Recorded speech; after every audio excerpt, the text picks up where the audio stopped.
Craig, Harry, congratulations through Thank to you. the grand final, the 11th for the club, Craig. How proud are you of this moment?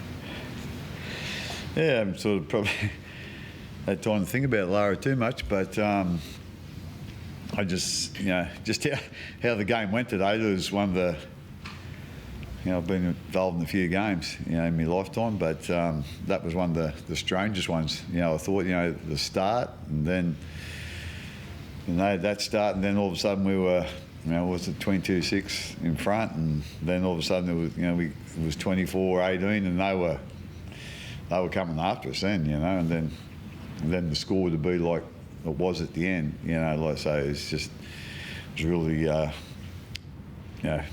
lot of games are a roller coaster ride, but that was probably, the highest and the lowest that I can remember, to be quite honest, especially in a big game like that, So, but like I say, our guys showed a lot of resilience after the start. To have Nelson in the bin basically straight away, from the kick-off. It didn't seem to phase us too much, and so we kicked on from there. Obviously, it cost us a couple of points, but really happy how they, the resilience they showed, to handle that situation. Then, kick on strong, the rest of the half. You had so many star players in your team, but your halfback had a hat trick tonight. How handy was Jerome Hughes in that performance? Yeah, I just think that's just a bit of a sign of what he's been doing all year, to be quite honest. He's always come up with the game that we need from him.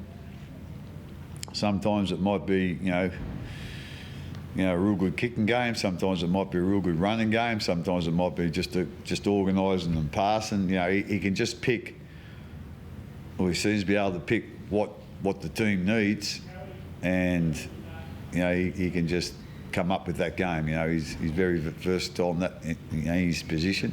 Obviously, his run game's probably the strongest part of his game, but like I say, he can just pick what needs doing, and he's got the attributes and the ability to do it, and he's been doing that all year. Are you worried about not having Nelson next week? Again, you'd be worried about it, and you'd hate to see him miss a big game. I didn't think, to me, I didn't think it was a sin bin.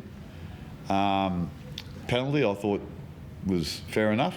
But that's just me. I just, I think I've seen it once, and then I've seen it live, and then I've seen one replay, and that was my sort of impression. But at the end of the day, that's I keep going on about the controllable, so I can't control that. But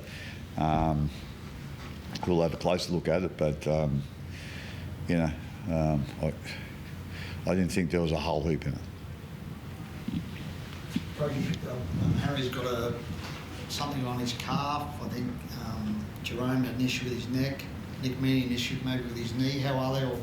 Or Harry can speak for himself, but how are the other? Like, I really got to give Harry here a rap, and Hughesy. They were struggling at half time, and we had a decent lead at half time, but it was way too early to pack the tent up and think we're home. So I just sort of said to him, if you can go out and play another 15-20 minutes and see how it goes, and we might replace you. But then we had, then Nick got hurt, and then we weren't quite sure how bad he was, and it just seemed to take ages to decide whether he was going to come off or not. So for these two guys to basically play out the game, I think usually come off in the last 5. Just goes to show, not only, we all know what good players they are, talented players they are, but they're tough bastards, and to be able to play out the second half like they did today was, it just goes to show that they've got a great care for what the team needs, and they're willing to put themselves on the line for that. So, answer your question, I'm not quite sure how bad everyone is. We'll get the medics to have a look after this, and then we'll see where we're at. Craig, your 11th grand final now. Is it the same preparation each time, or do you take different approaches heading to each week? Geez, I can't remember the last grand final. Like, yeah, we prepared and approached it. So I don't know about the ones before that. Again, I think it's a bit like any big game. You sort of, you probably have got a bit of a routine for that, but at the same time, you got a gut feeling. You've got different people in your team. For the different grand finals, you got your team's stronger in some areas one year than stronger in other areas, other years. So, and obviously you've got to take in consideration, your opposition. So, our first job is to see who we think's going to be available, and get the injury report on these guys, and then go from there. Obviously, 2020 was quite different. You're up on the Sunshine Coast in a COVID bubble. Will it be a bit smoother, do you think, being at home, being in the comfort of your own environment? To be quite honest, that was probably one of the smoothest I think we've ever had, because we were all there together. Every time we had breakfast, we were there together. Every time we had lunch, we were there together. Every time we had dinner, we were there together. So we were just together. So to me, that made it easier, to, I suppose, think, for the semi-final month, and then certainly the grand final, So I reckon that was one of the probably easier preparations, because everyone was together, the whole time, So, but like I say, we'll handle it what we think's the best way to handle it, and we'll have a bit of a plan, the next half hour or so about what our schedule for the week, and then we'll put a bit of meat around the bones then. Harry, how happened out there? What did you feel? What's happened to your leg? I just I got a little knock in my calf, and then sort of was a bit tight, so it was just more of a precautionary awareness to the physios, and then just got a little bit of treatment on it and go again. But yeah, I think we got a longer turnaround, so just be smart with how I manage it tonight and over the next couple of days. But yeah, it'll be good. Craig, describe the game as a roller coaster. Is that how it felt for you guys out there? Like, after the first, few minutes or whatever, that had those penalties against you, the sin bin, you couldn't really have had a worse start, I guess. I think, we've faced a lot as a group throughout the pre-season, throughout the season, and got to give our whole squad a lot of credit in that area. We just get on with things. That's been a real strength of ours this season.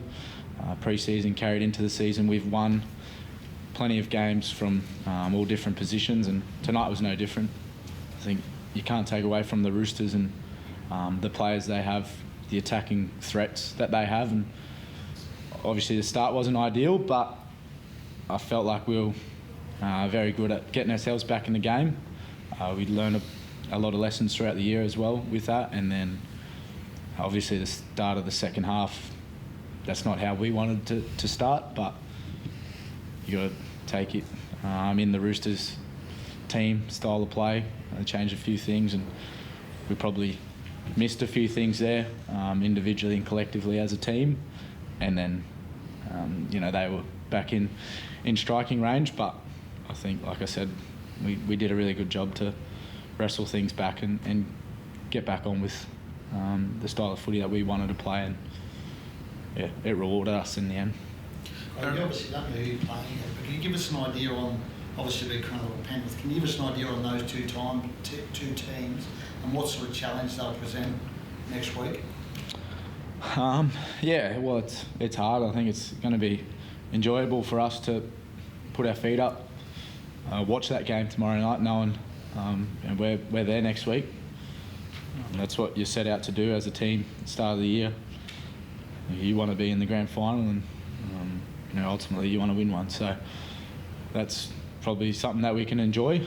But yeah, I think it goes to show Penrith are such a class side, won the last 3 premierships, and they're very disciplined with the way they play. And I think Cronulla are sort of in the middle of Penrith and the Roosters, the style of play that they play. They got a big forward pack, big outside backs, and I think it's going to be a really physical and aggressive match tomorrow night. So, answer your question, I'll just put the feet up and enjoy watching it. Harry, did the calf actually debilitate you at all during the game, or mess with how you played, or did you just sort of go through it? No, it didn't phase. I think I'm really comfortable with our performance staff, our physios, and I really respect their sort of views or opinions. And there was no incident or great awareness, so they were happy for me to roll on. And it's this time of the year, it's what you got to do. So. Craig, with the support running the way the guys help each other and get alongside each other to get tries and that sort of thing, have they been especially good at it this year? The team, it seems Hughes or Harry or whoever seems to find a way onto someone's shoulder to get in for tries. Well, I don't think we really practice that, but Master coach. I've got no idea actually. But obviously, I think the longer our spines play together, they know what each other's going to do in certain situations, or what the picture is in front of them. They don't have to think about it; it just comes natural because they've been playing together for a fair while now. So it's I think even the more they play with each other, the more they'll get to know each other. It's the combinations. A lot of times you haven't got time to communicate what you're going to do, but they just know what each other's going to do. In this situation, he'll do that. Doesn't matter whether he.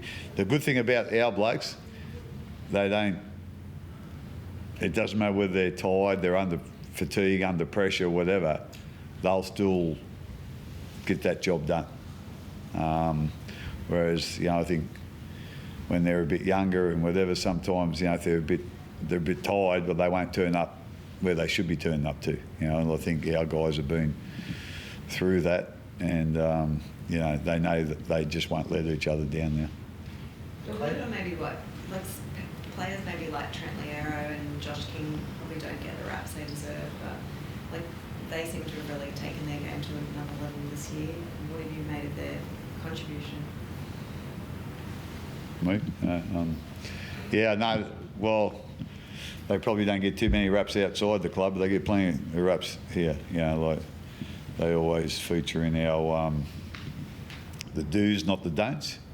They're just so hard workers that they're not flashy players, but they're tough players, physically and mentally, and they're the sort of players you want in your team, and they just keep turning up each week. You know what you're going to get from them, and I think that's a real great trait to have. They know these guys are going to do the flash stuff, that they just need to do a lot of the hard stuff, and they do, and they don't complain about it, they don't question it, they just get it done.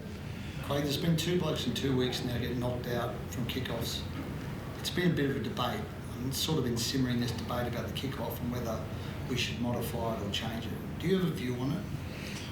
Oh, not really, no. At the end of the day, I'm old school. Kickoffs have been around as long as I can remember rugby league, so I think it's a big change, but I can understand what they're saying. You got that kickoff, so you got the guy coming back, he's probably got 20 or 30 metres to hit top speed, so the collision's going to be a little bit more harder than what it would be if you just come off a play the ball. So it's a kick off for the game, everyone's pumped up and ready to rip in, so perhaps that might be the area that they need to take that out of. I don't know. I don't know what the answer is. Obviously you could just change to a play the ball somewhere, but I'm not quite sure where that'd be. That'd take a bit of thinking about, I think. But I can understand where they come from. as I said, you know, I think because the collisions, because they've got more momentum up, both players, well, it's going to be a harder collision, and if it goes wrong and someone gets hit in the head, well, that's a collision that you don't want in the game, you know. So, you know, I'll leave that to the powers to be. What Craig said. I thought you might go there. Craig, last couple of guys, Craig, nice exchange at the end. You and JWA, obviously it's quite bittersweet, legends like that, and Luke Keary departing the game and the legacy that they have left in the NRL. Oh, yeah, like, I remember when Luke left South, we tried to get him here. You know, I thought we were a really good chance. You know, we spoke to him, and, you know, I could see what a good player he was, but when I met him, I could just... He was just a good bloke too, a good person, yeah, a person that you love in your club. And I must say, I've always been a real big fan of Jared. I just love the way he plays the game. You know, he doesn't take any prisoners, and he never has. He's never going to. But like I say, I reckon they've give certainly the Roosters fans, you know, a lot of really good times, and you know, to be as good as they have been, and consistently good for a consistently long period of time. I just think they've been tremendous, obviously for the Roosters, but they've been tremendous for the game as well. And I just, you know, yeah, myself personally and us as a club, I would imagine, just to wish them all the best, because, you know, they've had a lot of battles with our teams too, you know, especially Jared. But as I said, you know, I really admire how they play the game and that consistency they've shown over such a long period of time. You know, I think they probably, I don't know, deserve a few more reps than what they're getting. Craig, the right side was really effective tonight. Can you talk a bit about the combination between Eli Katoa and Jerome Hughes and how that's developing? Oh, well, again, it's, I'm not quite sure how long they've been together. Like, obviously this year with Ellie come to the club, and I'm not quite sure. I think it's there's a little bit of Kiwi in there too. You know, they probably get, you know, get on a little bit better with each other because they are Kiwis. And but yeah, no, they've been tremendous. You know, Ellie's been one of those players that has come here not with a great reputation, but geez, he has been outstanding for us. I don't think, I couldn't imagine there's been a better buy in the competition than, you know, what he's done for us this year. He has been outstanding, and I know he got rewarded with that during the week. You know, he got picked in the team of the year, but, you know, I don't think we could have asked any more of what he's given us. And as I said earlier, with Jerome, he's just been, you know, consistently really good, you know, for, you know, the period of time he's been our halfback. Thanks, guys.